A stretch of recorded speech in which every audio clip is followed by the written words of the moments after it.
네, 여러분 혹시 거짓말을 당해 보신 적이 있나요? 누군가에게 거짓말 때문에 속아 보신 적이 있어요? 혹은 좀 사기를 당해 본 적이 있나요? 아무도 없으세요? 다들 있으시지 않습니까? 누군가에게 저는 제가 청년 때 필리핀에 갔다가 거기 저를 어떤 필리핀 현지인이 도와준다고 아주 친절하게 해주더라고요. 그래서 그 사람 따라다니다가 잠깐 그분에게 제 돈을 맡겼는데 거짓말로 저를 속이고 그 돈을 가지고 없어져 버렸습니다. 그래서 여행지에서 갑자기 돈 한 푼 없는 그런 상황이 된 적도 있었는데, 여러분들의 삶에 크고 작은 거짓말로 인한 피해는 없나요? 혹시 저는 속아서 결혼했습니다 하시는 분은 안 계시? 아이고, 그렇게 대답하시면 큰일 납니다. 네, 어쨌든 세상에 많은 거짓말들이 있지 않습니까? 그리고 그 거짓말 때문에 우리가 넘어지기도 하고 절망에 빠지기도 할 때가 많이 있는데요. 여러분, 왜 사람들은 거짓말을 할까요? 수많은 거짓말들이 있는데 왜 거짓말을 할까요? 하나님께서 인간을 지으실 때 원래 거짓말하는 존재로 우리를 지으셨을까요? 여러분, 그렇지 않습니다. 우리를 지으신 하나님, 또 우리가 아버지라 고백하시는 하나님은 이런 분이십니다. 신명기 7장 9절을 같이 읽습니다. 시작. 그런즉 너는 알라 오직 네 하나님 여호와는 하나님이시요 신실하신 하나님이시라. 그를 사랑하고 그의 계명을 지키는 자에게는 그의 언약을 이행하시며 인애를 베푸시되. 우리 하나님은 신실하신 하나님이라 그랬어요. 신실하다라는 것은 절대 변하지 않는 것, 그리고 약속하신 것을 반드시 지키신다라는 뜻을 가지고 있습니다.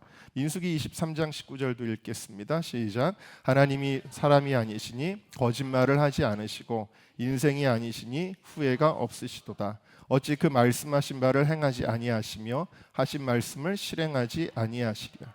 우리 인간과 다르다는 것이죠. 하나님에게는 거짓말이 없습니다. 하나님은 말씀하신 것을 반드시 이루시는 분이십니다.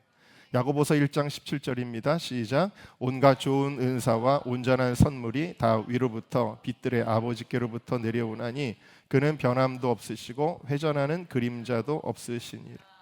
여러분, 해가 아침에 떴을 때는 그림자가 길고 낮에는 짧아지고 다시 저녁이 되면 길어지고 밤이 되면 사라져 버리듯이 그림자의 길이가 이 회전하는 태양 때문에 달라지잖아요. 그런데 하나님은 이 회전하는 그림자조차도 없으시다. 무슨 얘기예요?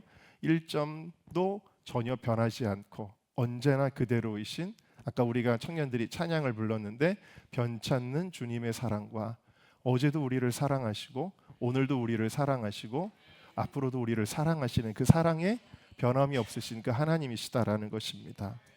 자, 그리고 그 하나님의 형상을 따라, 하나님은 우리를 지으실 때 우리의 형상을 따라 사람을 짓자라고 하셨는데 하나님의 형상을 따라 여러분들이 지음을 받았다라는 거예요. 그렇기 때문에 우리는 원래 신실한 존재로 태어났습니다. 우리는 그런 존재로 지음을 받았다라는 것입니다. 원래 거짓말할 수 없는 존재였다라는 것입니다. 그런데 사단이 인간에게 다가왔습니다. 뱀의 모습으로 사단이 다가와서 인간에게 말합니다. 뭐라고 말하냐면 뱀이 여자에게 묻지요. 하나님이 참으로 너희에게 동산 모든 나무의 열매를 먹지 말라 하시더냐. 은근히 맞는 말 같으면서 약간 왜곡된 말을 합니다. 하나님은 동산 안에 있는 모든 나무를 다 실과를 먹어도 되지만 선악을 알게 하는 나무의 실과만큼은 먹지 말아야 한다라고 말씀하셨죠. 여기서부터 거짓말이 시작이 됩니다. 여자가 그 거짓말에 혼란을 일으키며 이상하게 대답을 합니다. 뭐라 그러냐면 동산의 열매를 우리가 먹을 수 있으나 그 중앙에 있는 선악과의 열매는 먹지도 말고 만지지도 말라 하셨습니다. 사실 하나님은 먹지 말라고 하셨는데 만지지 말라는 말까지 더해서 혼란한 거짓말을 여자도 이제 말려들게 되어지죠. 그때 뱀이 결정적인 거짓말을 합니다. 하나님은 그걸 먹으면 죽는다 하셨는데, 야, 그렇지 않아. 그거 먹어도 안 죽어. 그리고 오히려 그걸 먹으면 네 눈이 밝아져서 너가 하나님처럼 되는 거야. 너 하나님이 이거 왜 못 먹게 했는 줄 알아? 하나님처럼 될까 봐 그런 거야 라고 하면서 이 여인에게 거짓말을 합니다. 그리고 이 거짓말이 성공을 거두게 되어지죠. 그래서 선악을 알게 하는 나무의 실과를 따먹습니다. 거짓말에 속아 인간이 범죄합니다. 인간에게 죄가 들어오자 어떤 일이 일어나나요? 우리가 하나님의 형상을 따라 지음받았는데 그 하나님의 형상이 파괴됩니다. 그리고 마귀의 형상이 우리 안에 들어오게 된 것이 그게 원죄라고 하는 것입니다. 그래서 인간도 사단과 똑같은 죄를 짓는데 거짓말을 하게 됩니다. 그래서 성경은 사단을 이렇게 표현을 합니다. 요한복음 8장 44절입니다. 읽어볼까요? 시작. 너희는 너희 아비 마귀에게서 났으니 너희 아비의 욕심대로 너희도 행하고자 하느니라. 그는 처음부터 살인한 자요 진리가 그 속에 없으므로 진리에 서지 못하고 거짓을 말할 때마다 제 것으로 말하나니 이는 그가 거짓말장이요 거짓의. 여러분들이 만약 거짓말을 한다면요, 그건 뭐 때문에 그런 거예요? 바로 영적으로 거짓의 압이 되는 사단의 영향을 받아서 그렇게 하는 거라는 이야기입니다. 이 거짓은 하나님께로부터 나온 것이 아니라는 거예요. 이것은 마귀에게서 나온 것이다라는 거예요. 그래서 성경은 사단을 거짓의 압이다, 그렇게 이야기를 하는 것이죠. 자, 그러면 사단은 왜 인간에게 거짓말을 넣어줬을까요? 그 이유는 무엇일까요? 그 이유는 바로 아담과 하와가 하나님과 정말 친밀한 관계로 에덴 동산에서 주님과 거닐던 존재였는데, 이 거짓말을 통해 하나님과 아담과 하와 사이를 이간질하고 아담과 하와가 범죄하게 만들고 결국 그 하나님의 임재 가운데서 분리되어 에덴 동산에서 쫓겨나게 만들었다. 다시 말해, 거짓말을 왜 하는지 아십니까? 거짓말은 우리가 하나님에게서 멀어지게 하기 위해서 하는 것이다 라는 것을 우리가 알 수가 있습니다. 그래서 인간은 범죄했고 에덴에서 쫓겨났고 궁극적으로는 하나님과 영원히 분리된 공간, 그곳은 바로 뜨거운 불이 타는 지옥입니다. 이 지옥을 향하게 되는 타락한 인생이 되고 만 것입니다. 이것은 창세기에만 나오는 사건들이 아닙니다. 이것은 계속해서 인류의 역사가 계속되는 동안 오늘날에도 일어나는 일입니다. 지금은 거짓이 지배하는 세상이 된 것입니다. 공중권세 잡은 사단 마귀가 이 땅을 거짓으로 다스리는 것입니다. 대표적인 것이 뭔지 아십니까? 그것이 바로 진화론이라고 하는 것입니다. 여러분, 우리의 몸은요 그렇게 단순한 존재가 아닙니다. 우리의 몸은 206개의 뼈로 이루어져 있고요, 32개의 치아가 있고 약 600개에서 650개의 근육이 있고요, 주요 말초 신경은 약 43쌍이 있고요. 우리 몸에는 신경이 있는데 그 신경의 길이는 약 72km에 달합니다. 또 혈관들이 있는데 이 혈관은 약 10만 킬로의 길이에 해당합니다. 이 10만 킬로의 혈관이 지구를 2바퀴 돌 수 있을 정도의 길이인데 그 혈관이 정확하게 길이 나 있습니다. 하나도 어김없이 정확하게 그 혈관이 가야 할 곳에 가 있는 것입니다. 인간은 약 37조의 세포로 이루어져 있습니다. 우리는 도저히 셀 수도 없이 많은 세포가 우리 몸에 있는데요, 그 세포 하나는 그 유전체를 가지고 있는데 그 세포 하나가 2만 개에서 2만 5천 개의 유전자를 가지고 있습니다. 그리고 이 유전자의 숫자가 하나라도 많거나 하나라도 빠지기만 한다면 그러면 어떻게 되느냐, 혹은 그 유전자에는 순서가 있습니다. 다 서열이 있는데 그 순서가 딱 하나만 바뀌어도 인간은 질병에 걸리거나 장애를 입거나 혹은 태어나지도 못하고 죽게 되어집니다. 여러분, 우리의 몸이 얼마나 세밀하고 얼마나 신묘막측하고 얼마나 복잡한 존재인지 아십니까? 제가 얼마 전에 어디를 좀 다쳤었는데 시간이 지나고 나니까 저절로 새살이 돋고 전처럼 똑같이 복원이 됩니다. 우리의 몸이 얼마나 세밀한 것인지 아십니까? 그런데 사람들은 뭐라고 거짓말하냐면 이러한 인간이 우연히 만들어졌다. 어떤 세포가 뻥 하더니 분화가 되고 점점 커지더니 그게 물고기가 되고 그게 양서류가 되고 그게 포유류대가 되고 그게 갑자기 일어나기 시작하고 그거의 원숭이가 되고 그러다 그게 사람이 됐다라고 그렇게 이야기를 합니다. 이거는 여러분, 우리도 전도하다 보면 교회 나오게 하기 힘들죠. 근데 이건 정말 믿기 어려운 종교에 가까운 것이 진화론이라는 거죠.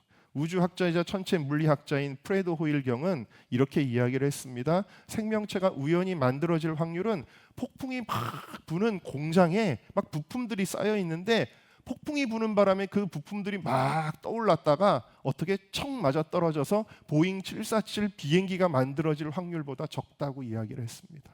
인간은 우연히 만들어질 수 없습니다. 우리를 디자인하신 분이 계십니다.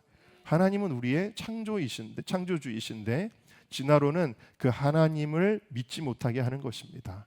진화론은 하나님의 형상을 따라 지음받은 존귀한 인간을 그냥 물질 덩어리로 생각하게 만드는 것입니다. 진화론은 우리를 향한 하나님의 사랑과 계획을 믿지 못하게 만들어진 것입니다. 이 진화론으로부터 사단은 수많은 이데올로기를 만들어냅니다. 굉장히 많은 이데올로기 요즘에 있지 않습니까? 무슨 짐 하면서 대표적인 것은 사회주의, 공산주의입니다. 이들은 어떻게 거짓말을 했습니까? 인간이 주인된 세상을 만들어주겠다. 모두가 잘 사는 세상, 유토피아를 만들어주겠다. 모두가 평등한 세상을 만들어주겠다라고 거짓말을 합니다. 그리고 그 거짓말의 결과가 어땠습니까? 러시아에서 1917년에 거짓말로 혁명을 일으켰는데 레닌과 스탈린이 일으킨 이 혁명에서 무려 1,000만 명에서 2,000만 명이나 되는 사람이 희생을 당했습니다.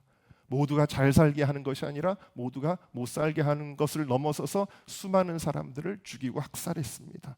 중국의 문화혁명 1949년에 마오쩌둥이 일으켰는데 약 3천만 명에서 6천만 명이 희생을 당했습니다.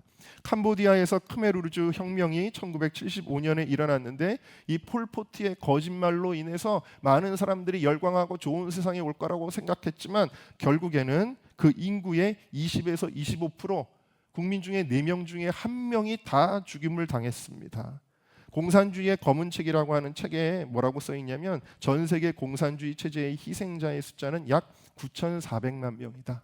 거의 1억 명에 달하는 사람을 죽인 거짓말인데도 오늘날에도 그 거짓말이 통하고 있습니다. 사단은 거짓된 종교도 만들어냅니다. 여러분 요즘 우리가 뉴스를 보면 중동 이야기가 많이 나오는데 사람들은 언론에서는 뭐라고 이야기하냐면 이슬람교는 전혀 폭력적이지 않다. 평화의 종교다. 여성의 인권을 전혀 억압하지 않고 여성을 존중하는 종교다라고 그렇게 선전을 계속하는 것을 많이 보게 됩니다. 그러면서 기독교인들이 꾸란을 왜곡하고 잘못 해석한 것이다. 그러면서 진짜 꾸란을 봐라. 꾸란에 이렇게 좋은 얘기가 써 있지 않느냐라고 그렇게 우리들에게 소개되는 게 여러분 인터넷에도 얼마나 많이 있는지 모르고 TV에 나와서 이슬람 전문가라는 사람들이 얼마나 많이 이야기하고 있는지 모릅니다. 그런데 여러분 그거 아십니까? 이렇게 소개하며 근거로 제시하는 그들이 말하는 그 꾸란은요 진짜 꾸란이 아닙니다. 이 이슬람교회는 타키야라는 교리가 있습니다. 타키야라는 교리는 뭐냐면 이슬람교에 유익하기 위해서라면 어떤 거짓말을 해도 좋다라는 교리입니다. 그래서 그들은 진짜 코란의 원문을 그대로 번역하지 않고 우리나라에 번역되는 꾸란들은요 원문과 다른 꾸란으로 소개가 되고 있는 것을 여러분 알고 계십니까? 예를 들면 꾸란 2장 106절에 아내가 말을 듣지 않으면 먼저 말로 타이르고 그래도 안 되면 잠자리에서 제외시키고 그래도 안 되면 때려라라고 써 있습니다. 이게 꾸란의 원문입니다. 그런데 우리나라 말로 번역된 꾸란을 보면 거기에 한마디가 덧붙여 있습니다. 가볍게 때려라 이렇게 써 있습니다. 여러분 여기 계신 자매님들 남편이 이슬람교가 아닌 걸 감사하시기를 바랍니다. 거기다가 가볍게 때리라는 말에 주석이 써 있습니다. 뭐라고 써 있냐면 가볍게라는 말은 상처가 나지 않도록 때려라, 피가 나지 않도록 때려라, 뼈가 부러지지 않도록 때려라, 죽지 않도록 때려라라고 각주까지 달아놓고 있습니다. 모두 타키야 번역입니다. 그러니까 원문에는 이런 가볍게라는 말조차 없습니다.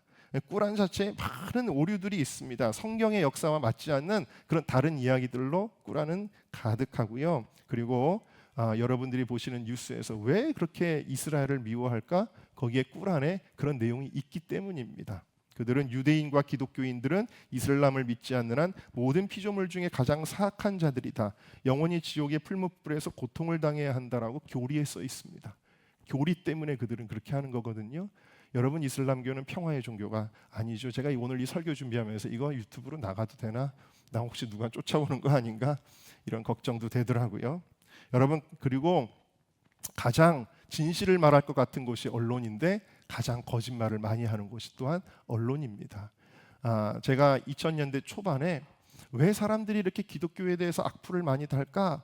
그러다가 제가 그걸 연구하기 시작했는데 그리고 제가 그거를 강의를 많이 다녔어요. 그 자료를 가지고. 그게 내용이 뭐였냐면 기독교에 대한 부정적인 기사의 너무 많은 퍼센티지, 대부분이라고 할 수 있을 정도로 사실과 다른 내용들이 기독교에 대해서 언론에 보도가 되고 있다라는 것이었습니다. 그래서 제가 그거를 한 2시간 정도를 강의합니다. 그 정도로 사례가 너무 많거든요. 대표적인 것이 뭐냐면 2007년도에 있었던 아프가니스탄 사태를 여러분 기억하세요? 그때 정말 정부에서 가지 말라 그러고 가지 말라고 돌아오라고 비행기까지 보냈는데 이 샘물교회 선교단이 말도 안 듣고 막 강행하다가 이렇게 무리를 일으켰다라고 알고 있고, 그것 때문에 반기독교적인 정서가 엄청 일어났었습니다. 그런데 여러분 아십니까? 피랍이 발생한 거는 2007년 7월 19일이고요. 아프간이 여행 금지국이 된 거는 그 이후인 8월 1일이었습니다. 그 이전까지 이 선교팀을 제재하는 일은 전혀 없었고 그곳은 여행을 할 수 있는 곳이었다라는 것입니다. 여러 가지 오류들이 굉장히 많았죠. 예를 들면은 비행기를 보낸 거는 2006년에 아프가니스탄 기뻐하라 아프가니스탄의 행사 때 보낸 비행기 사진을 조작 짜집기를 해서 비행기까지 보냈다라고 거짓말을 하고, 또 이슬람을 그 지역을 관광하는 관광지 사진을 이슬람 성원에서 예배하는 사진으로 조작을 하고, 또 이라크에서 김선일 씨가 피살당한 거를 항의하는 사진을 이슬람을 규탄하는 것으로 바꿔서 보도를 하고, 그리고 나중에 탈레반에게 이메일을 보냈습니다. 원래는 봉사단으로 갔고 이 사람들은 돈 때문에 납치를 했는데 이 사람들은 선교사들이다라고 우리나라 사람들이 탈레반에 메일을 보냈고, 그 결과로 많은 사람들이 희생되는 일들이 있었습니다. 세상에는 정말 하나님에게서 멀어지게 하기 위한 이단들, 여러분 같은 십자가를 걸어놓고 건물이 있지만 거짓말이 있는, 이단이라는 말이 뭐예요? 끝에 가면 거짓말이라는 거예요. 그런 이단들도 얼마나 많은지, 사이비들이 얼마나 많은지 모릅니다. 캄보디아에서 비참하게 죽어간 청년들 왜 그렇죠? 거짓말에 속아서 그랬습니다. 제가 잘 아는 자매 중에 사츠키라는 가수가 있습니다. 그 자매가 친구들이 모여가지고 갑자기 어떤 걸 주면서 야, 이거 너를 위한 거야, 이거 먹으면 생리통 같은 것도 없어지는 거야, 그리고는 흡입을 하게 합니다. 마약이었습니다. 그래서 그 마약 때문에 엄청나게 고통스러운 세월을 보내다가 예수님 믿고 그것으로부터 자유케 된 자매가 있습니다. 음란과 술 취함과 게임과 도박과 이 모든 것들이 사단은 너에게 즐거움을 줄게, 선악을 알게 하는 나무의 열매처럼 우리를 유혹하지만 결국 우리를 중독의 사슬에 묶어버리고 망하게 하는 것입니다. 여러분, 이러한 거대 담론 말고도 여러분에게 매일같이 수많은 거짓말들이 있는 걸 아십니까? 여러분, 우울증이 왜 오죠? 나는 너무 외롭다, 슬프다, 내 환경은, 내 처지는 너무 비참하다. 맞는 말 같지만, 내 감정인 것 같지만 사실은요, 우울하지 않아도 되는데 사단이 나는 우울하다라는 말을 넣어주는 거예요. 그래서 우울증에 걸리는 거예요. 여러분, 어떤 사람은 분노를 조절하지 못합니다. 왜 분노가 일어나죠? 원래는 그럴 필요가 없는데 사단이 말하는 거예요. 야, 저 사람이 너를 무시했어, 너를 상처 주었어. 사단이 끊임없이 거짓으로 내 감정 속에 내 감정인 것처럼 들어와서 말하는 거예요. 그래서 그 거짓말 때문에 분노하게 됩니다. 어떤 사람은 낙심합니다. 나는 틀렸어. 지금 통장에는 잔고가 없고 지금 아들들은 이렇게 되었고 막 그러면서 말하지만, 여러분, 낙심하지 않아도 되는데 낙심하라고 말하는 그 거짓말은 바로 사단이 우리의 감정과 생각을 통해서 넣어주는 거짓말들이라는 거예요. 그래서 이 모든 거짓들은 우리가 하나님에게서 멀어지게 하고 죄의 노예가 되게 하고 우리를 파괴하고 멸망시키는 것입니다. 여러분, 이렇게 거짓으로 가득한 세상에서 우리는 무엇을 붙들어야 합니까? 이 거짓으로 가득한 세상에서 우리는 무엇을 붙들어야 합니까? 여러분, 동아줄이 있다고 합시다. 그 줄을 잡아야 우리가 어딘가로 올라갈 수가 있어요. 그런데 줄이 여러 개가 내려왔습니다. 근데 그 줄은 중에 진짜 줄은 하나고 나머지는 다 짝퉁입니다. 잡고 내가 매달리면 힘을 버티지 못하고 끊어질 줄이 있습니다. 그러나 거기에 정말 튼튼한 동아줄이 하나가 있다고 합시다. 여러분들은 진짜 줄을 잡으시겠습니까? 가짜 짝퉁 줄을 잡으시겠습니까? 여러분, 진짜 줄을 잡으셔야 됩니다. 아멘입니까? 여러분, 짝퉁 교회를 가시면 안 됩니다. 사이비 2단 이런 데 가시면 안 되고, 인본주의 교회 가시면 안 되고, 우리가 진리를 붙잡아야 되는 겁니다. 진리는 무엇입니까? 여러분, 진리는 무엇일까요? 거짓으로 가득한 세상에서 우리는 진리의 동아줄을 잡아야 되는데, 할렐루야. 자, 진리는 무엇입니까? 함께 따라 하실까요? 진리는 하나님의 말씀입니다. 자, 여러분, 왜 하나님의 말씀이 진리일까요? 요한복음 1장 1절을 다 같이 읽겠습니다. 시작. 태초에 말씀이 계시니라. 이 말씀이 하나님과 함께 계셨으니 이 말씀은 곧 하나님이시니라. 여러분, 왜 하나님의 말씀이 진리냐면요, 하나님은 신실하신 분이잖아요. 그 신실하신 하나님의 성품이 말씀이기 때문입니다. 그 신실하신 하나님으로부터 나온 것이 말씀이라는 거예요. 그래서 이 말씀은 하나님이 누구신지를 진리로 설명하고 있어요. 우리는 어떤 존재인지, 또 왜 인간이 생명을 잃어버렸으며 어떻게 구원을 받을 수 있는지, 천국과 지옥은 어떤 곳인지, 죄는 무엇인지, 하나님의 율법은 무엇인지, 우리가 어떻게 사는 것이 복된 삶인지, 우리를 향한 하나님의 계획은 무엇인지, 하나님의 역사는 지금도 어떻게 진행되어 가고 있는지, 우리를 향한 하나님의 마음은 무엇인지, 오직 말씀만이 우리에게 진리로 설명하고 있습니다. 그래서 이 말씀이 중요한 것이죠. 세상에 수많은 거짓말들이 하나님이 없다고 말합니다. 심지어는 여러분, 교회라고 하는 테두리 안에서도 자유주의 신학자들은 성경을 부정하는 사람들도 있습니다. 그들은 하나님이 없다라고 말하고, 당신의 삶의 주인은 당신이야 라고 그냥 말하고, 하나님 없이 살라고, 네가 하고 싶은 대로, 네가 원하는 대로 살라고 거짓말들은 이야기합니다. 그들은 하나님의 성품을 왜곡하고 하나님이 행하신 일들을 왜곡합니다. 사후세계가 어딨니? 천국과 지옥 같은 것은 없다라고 말합니다. 영생은 없으니 욜로, 이 세상을 너희가 원하는 대로 그냥 즐겁게 살다가 갈면 돼. 뭘 그렇게 올바르게 의롭게 살 것도 없어. 최대한 돈 많이 벌고 즐기다가 가면 되라고 수많은 거짓말들이 여러분들에게 이야기한다라는 것입니다. 그러나 여러분, 지혜 있는 자는 누구입니까? 지혜 있는 자는 그 수많은 거짓 속에서도 진리이신 하나님을 발견하는 자입니다. 복이 있는 자는 누구입니까? 그 진리를 붙잡고 그 진리를 믿고 살아가는 자입니다. 이 하나님의 진리의 말씀이 여러분들의 것이 되기를, 오늘 이 시간부터 그 진리의 말씀을 사모하는 여러분들이 되시기를 주님의 이름으로 축복합니다. 자, 그 진리의 말씀이 우리에게 주는 수많은 메시지가 있지만 오늘 저는 중요한 두 가지를 여러분들에게 나누고자 합니다. 첫 번째, 함께 읽어볼까요? 시작. 하나님은 당신을 사랑하십니다. 이 성경 말씀에 수많은 메시지가 있지만 가장 중요한 말씀이 바로 이것입니다. 여러분, 전화를 하면 뭐 은행의 직원이든지 뭐 대하거나 이러면 이런 말을 합니다. 고객님 사랑합니다. 네. 자, 이제 우리 청년이 활짝 웃으면서 그 대답을 했는데, 그 말 믿어요? 잘생겼으니까 혹시 진짜 사랑할래나? 여러분, 고객님 사랑합니다 믿으십니까? 혹은 이제 좀 있으면 선거가 있는데요, 정치인들이 여러분들에게 사랑합니다 그래요. 믿으십니까? 왜 안 믿으죠? 그렇게 마음이 이렇게 좀 이제 때가 묻으셨나요? 안 믿어지세요? 뿐만 아니라 여러분, 연예인들이 팬들에게 사랑합니다, 저는 여러분들의 사랑 때문에 눈물도 흘립니다. 믿으시나요? 네. 심지어는 청년들이 연애를 하면서 나는 널 영원히 사랑해. 그런데 몇 달 지나고 나니까 둘이 피 터지게 싸우고 있습니다. 사람의 사랑한다는 말 참 오래가지 못하고, 심지어는 가족 간에도 재산 다툼을 하고, 그런 거를 우리가 뉴스에서 보게 되어지지요. 거짓된 사랑이 너무 많습니다. 사단이 개입하는 사랑이 이 세상엔 너무나 많습니다. 그러나 여러분이 꼭 믿어야만 하는 진짜 사랑이 있습니다. 그것은 바로 우리 하나님 아버지의 사랑이십니다. 히피족 출신인 에드워드 채턴이라고 하는 목사님이 계시는데, 이 목사님이 마약 중독자로 방황하며 살다가 어떤 노인 선교사님의 설교를 듣고 감화를 받아 그분이 예수님을 믿게 되고 나중에 복음을 증거하는 사람이 되었어요. 근데 이분이 자기에게 감동을 주었던 노인 선교사의 그 설교 내용을 이렇게 재연을 하고 설명을 한 적이 있습니다. 이렇게 설교를 하는 거예요. 자, 누가 그러더라는 겁니다.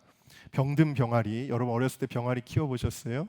저도 어렸을 때 병아리를 꼭 학교 앞에서 사다가 매년 키웠는데 병든 병아리가 병들었습니다. 혹시 여러분 설교를 듣다가 이렇게 제가 늘 흔히 얘기하는데 청년들이 이렇게 졸리면은 야 병든 병아리 같아 이러는데 여러분 그러지는 마시고요. 이 병든 병아리를 살리는 방법이 있는데 다른 병아리를 잡아다가 구워서 그 병든 병아리에게 먹이면 그러면 살아난단다. 그래서 그 이야기를 듣고 주인이 병아리 한 마리를 살리기 위해 다른 병아리를 잡아다가 병아리에게 먹였답니다. 그랬더니 병아리가 살았더래요. 그리고 목사님이 물었습니다. 여러분 이게 상식적으로 말이 된다고 생각하십니까? 그랬더니 성도들이 뭐라 그랬겠어요? 에이 말도 안 됩니다 그랬겠죠. 그 다음에 더 말도 안 되는 이야기가 있습니다 그러면서 설교를 이어가십니다.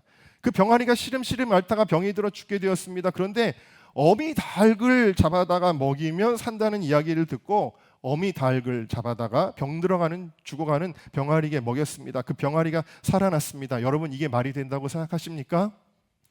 말이 안 되죠.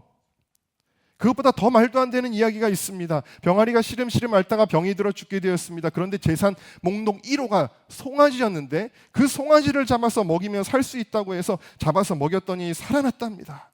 여러분 이게 상식적으로 말이 된다고 생각하십니까? 성도들이 말이 안 됩니다. 목사님 자꾸 이상한 얘기 좀 하지 마세요.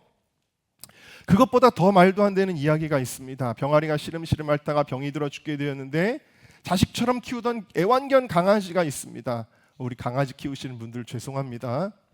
그 강아지를 잡아서 그 강아지의 피를 먹이면 살 수 있다고 해서 그렇게 먹였더니 살아났답니다. 여러분 이게 상식적으로 말이 된다고 생각하십니까? 성도들이 이야기합니다. 말도 안 됩니다. 여러분 그것보다 더 말도 안 되는 이야기가 있습니다.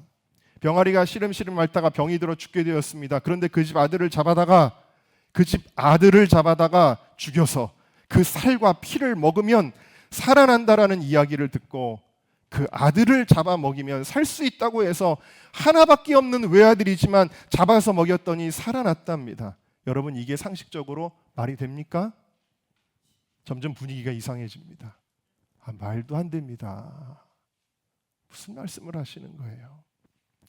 그러자 목사님이 마지막으로 이렇게 설교하십니다. 그런데 더 기가 막힌 이야기가 있습니다. 신이신 하나님이, 창조주이신 하나님이 동일하게 하나님이신 독생자 그 아들 예수 그리스도를 피조물이요 죄를 지어 원수가 된 죄덩어리이고 죄악의 범벅이 돼서 허우적거리는 우리를 살리기 위해 십자가에서 죽으시고 누구든지 그의 살과 피를 먹는 자는 구원을 얻게 될 것이다. 그 보혈을 믿는 자는 살아나게 될 것이다 라고 하셨습니다. 여러분 이게 말이 됩니까? 있어서도 안 되고 있을 수도 없고 이해도 안 되고 말이 안 되는 사건입니다. 이해할 수 없는 하나님의 방법과 하나님의 사랑입니다. 그래서 너무 말이 안 되기 때문에 사단은 그거는 지어낸 얘기야, 거짓말이야 라고 이야기합니다. 그러나 바로 이것이 여러분들을 향한 하나님의 진짜 사랑입니다. 제가 신학교 들어갔을 때 우리 동기 중에 교회도 안 다니는데 부모님이 강제로 신학교를 보낸 친구가 한 명이 있었습니다. 놀랍죠? 기독교 교리 시간에, 기독교 입문 시간에 그 친구가 갑자기 교수님에게 손을 번쩍 드는 겁니다. 그러더니 뭐라고 이야기하냐면, 교수님 질문이 있습니다. 예수님은 지금 사람도 아니고 2000년 전에 죽은 사람인데 더더군다나 우리나라에서 죽은 것도 아니고 지구 반대편에 이스라엘이라고 하는 땅에서 죽은 사람인데 도대체가 그 십자가의 죽음이 나랑 무슨 상관이 있습니까? 여러분 그렇지 않아요? 신문에 나오는 수많은 죽음의 뉴스들이 있는데 그게 여러분들하고 무슨 상관이 있어요? 상관이 없으니까 우리는 그 뉴스를 뒤로 하고 또 잘 식사도 하고 잘 지내시잖아요. 그게 무슨 상관이 있습니까? 라고 그렇게 이야기를 합니다. 그런데 여러분, 로마서 5장 8절은 우리에게 이렇게 말씀하십니다. 네, 같이 읽어볼까요? 시작. 우리가 아직 죄인 되었을 때에 그리스도께서 우리를 위하여 죽으심으로 하나님께서 우리에 대한 자기의 사랑을 확증하셨느니라. 여러분, 우리가 누구예요? 죄인이에요. 여기 나오는 이야기는 그 이스라엘의 예수님 시절에 있던 사람들 얘기가 아니라 이 얘기는 우리예요. 그리스도께서 누구를 위하여 죽으셨습니까? 우리를 위하여 죽으셨습니다. 죄인된 우리를 위하여 죽으셨습니다.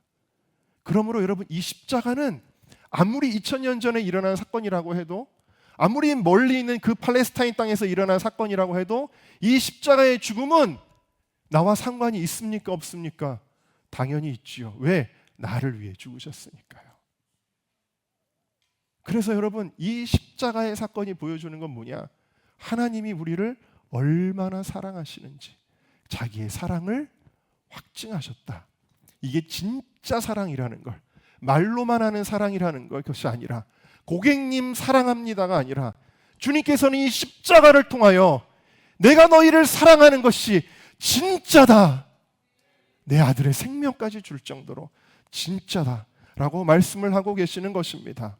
요한복음 3장 16절 말씀을 우리 다 같이 읽어보겠습니다. 시작. 하나님이 세상을 이처럼 사랑하사 독생자를 주셨으니 이는 저를 믿는 자마다 멸망치 않고 영생을 얻게 하려 하심이니라.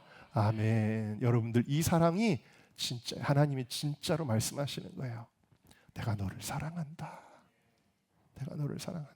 우리 교회 청년 중에 한 명이 우리 교회 처음에 올 때 굉장히 방황을 하다가 왔습니다. 지금도 가끔씩 방황합니다. 주기적으로 방황하는데, 어떤 방황이 많이 오냐면 자꾸 서운한 생각이 들어오는. 제가 늘 얘기합니다. 아무개야, 너 서운한 생각 들어오는 거 그거 네 생각 아니야. 사단이 거짓말하는 거야 그거. 그렇기 때문에 집에 가서 생각하면 더 막 화가 나는 거예요. 왜 그럴까요?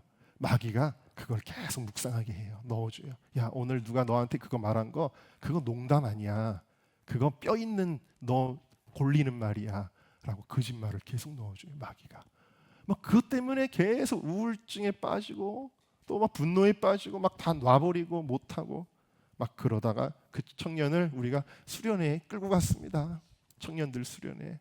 근데 그 수련회 가가지고도 막 집에 가겠다 그러고 나가고 기도하다가 중간에 나가고 참 갈피를 못 잡고 엄청 힘들었었는데, 그러다가 또 갑자기 막 화가 나더래요. 부글부글 하다가 또 가라앉고 부글부글 하다 가라앉고.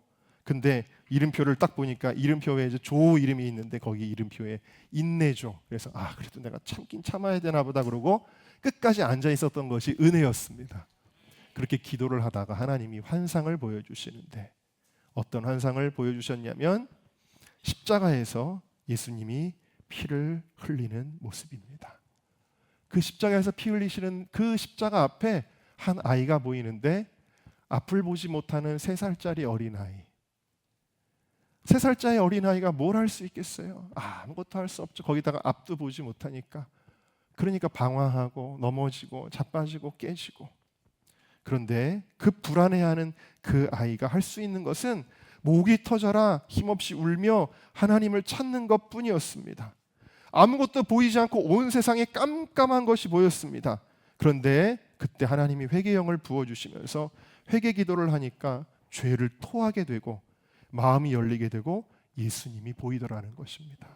십자가에 못 박히신 예수님이 피 흘리시면서 그 아이를 내려다보시는데, 그 얼굴이 정말 애잔한 얼굴로, 그 아이를 불쌍히 여기는 얼굴로 바라보시더라는 거예요. 수많은 사단이 넣어주는 거짓말 속에서 진리 되신 예수님을 보게 된 것입니다. 그래서 우리 교회 지금 잘 나오고 있고 여기도 지금 앉아 있습니다. 할렐루야. 진리이신 예수님. 베드로가 예수님을 3번이나 부인했죠. 예수님을 몰라요 하다 나중에는 저주까지 했습니다. 그 베드로가 어떻게 예수님 앞에 설 수 있습니까?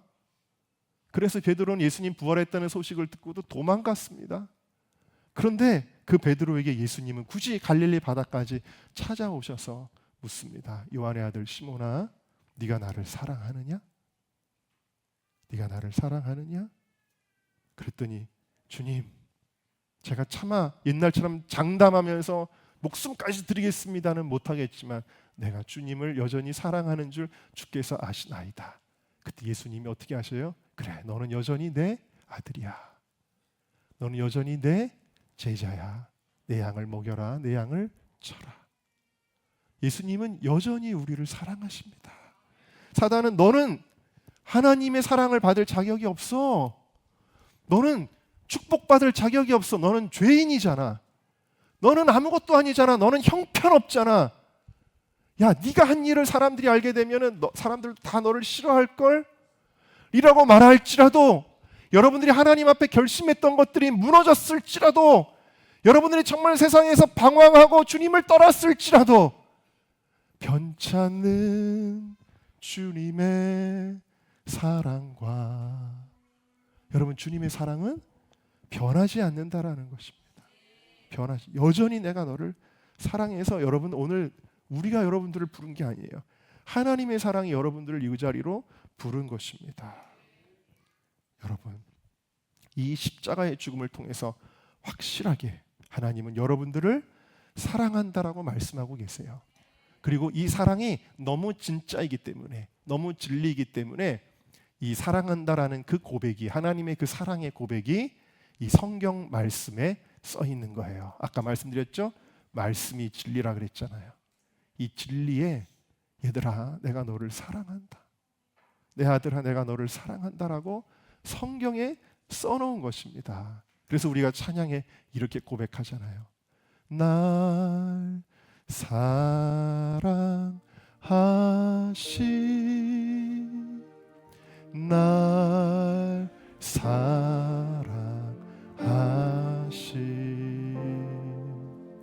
날 사랑하심 성경에 써 있네. 날 사랑하심, 날 사랑하심, 날 사랑하심,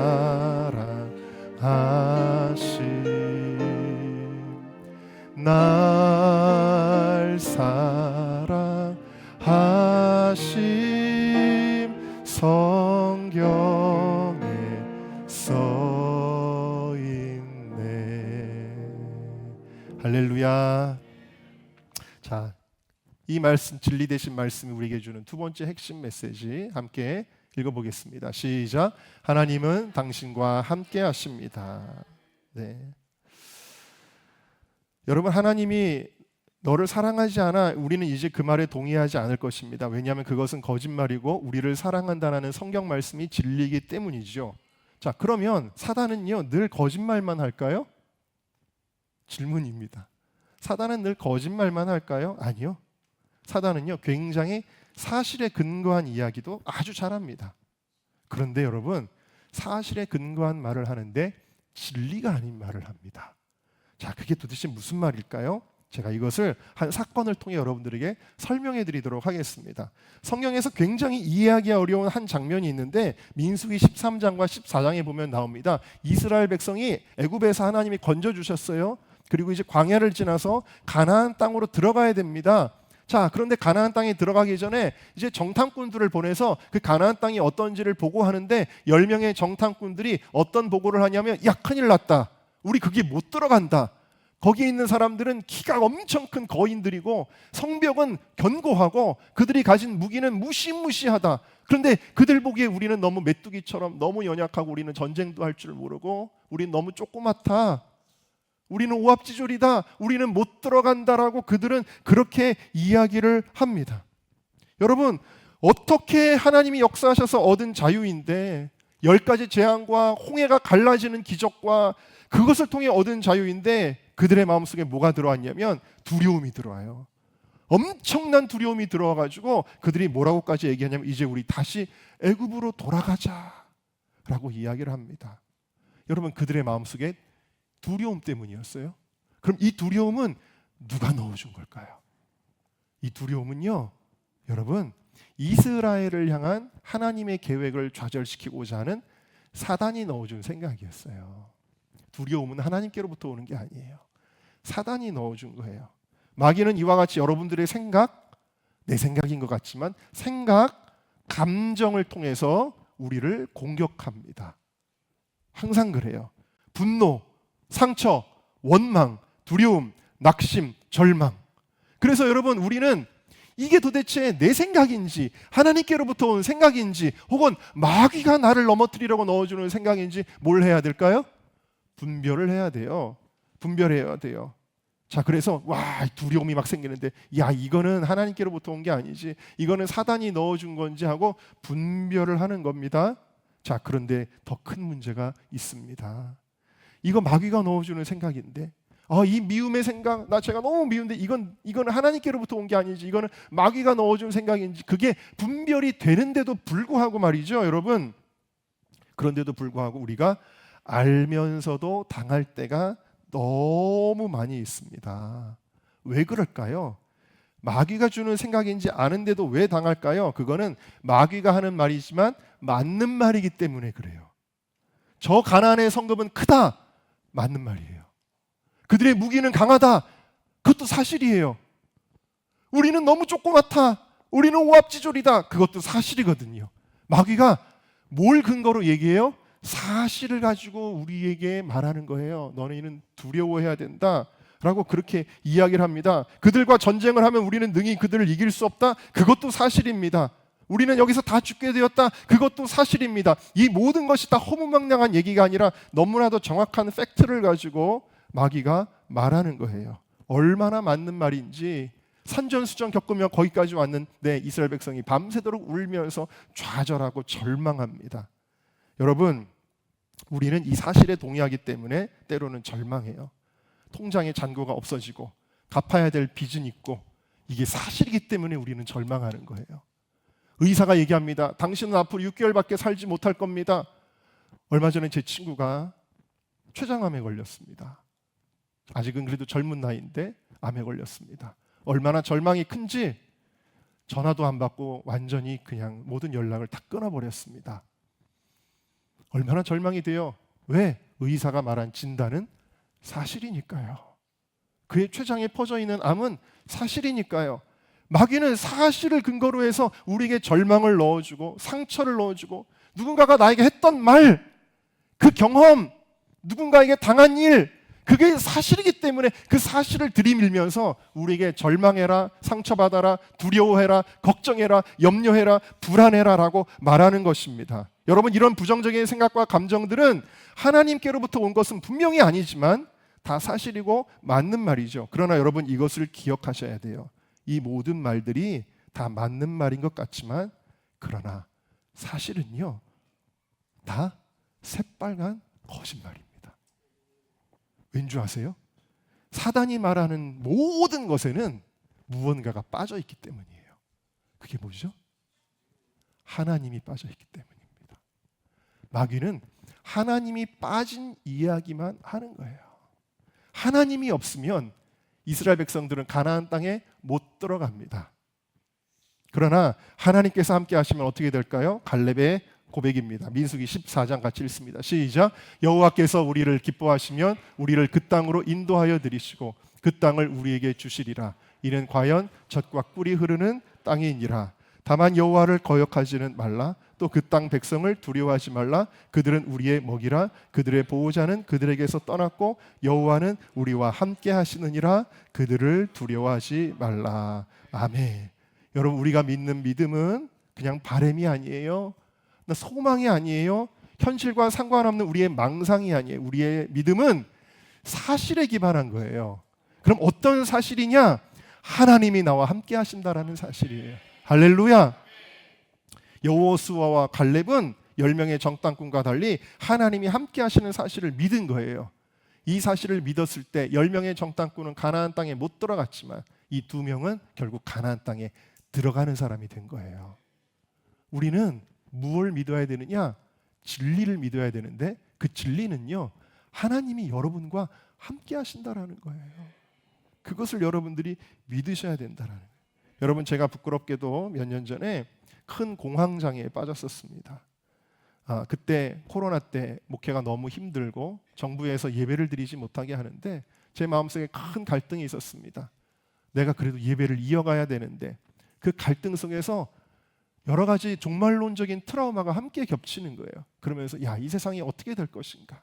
앞으로 교회의 미래는 어떻게 될 것인가를 심하게 걱정을 하다가 그만 저에게 두려움증이 이렇게 찾아왔어요.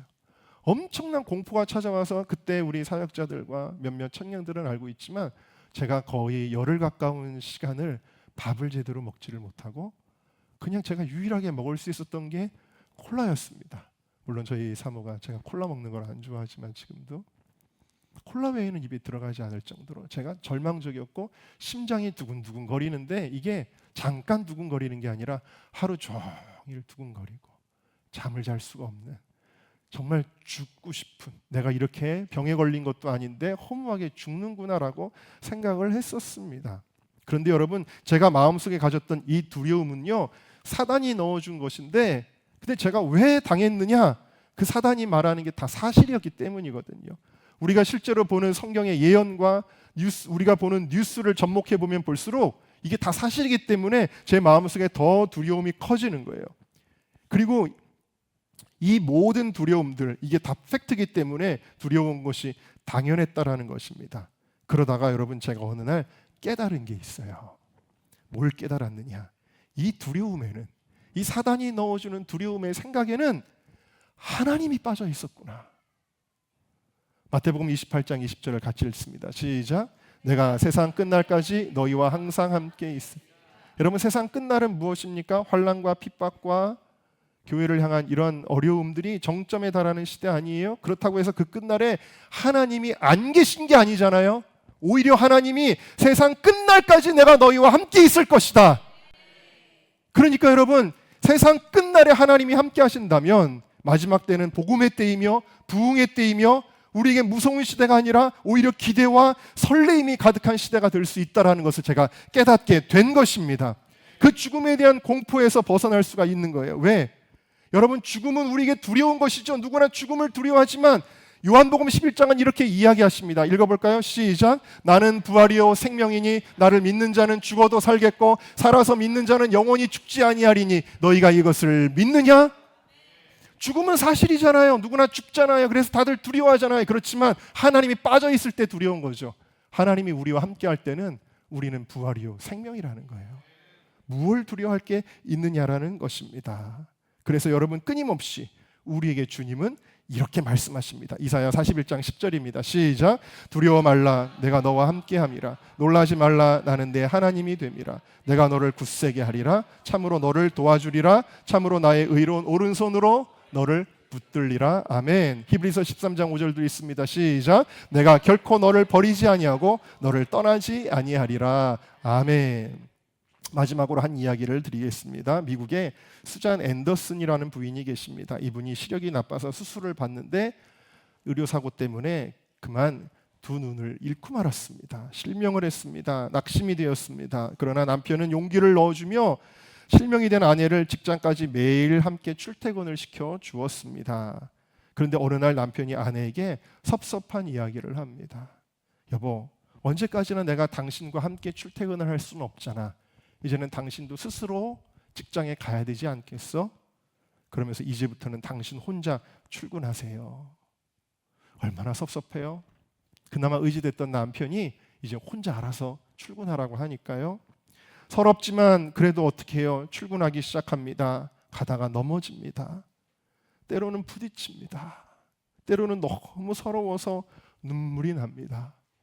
그러나 시간이 지나다 보니까 그것도 적응이 되고 이제는 누구의 도움 없이 혼자 버스도 타고 직장에 들어가는 것이 익숙해져 갔습니다.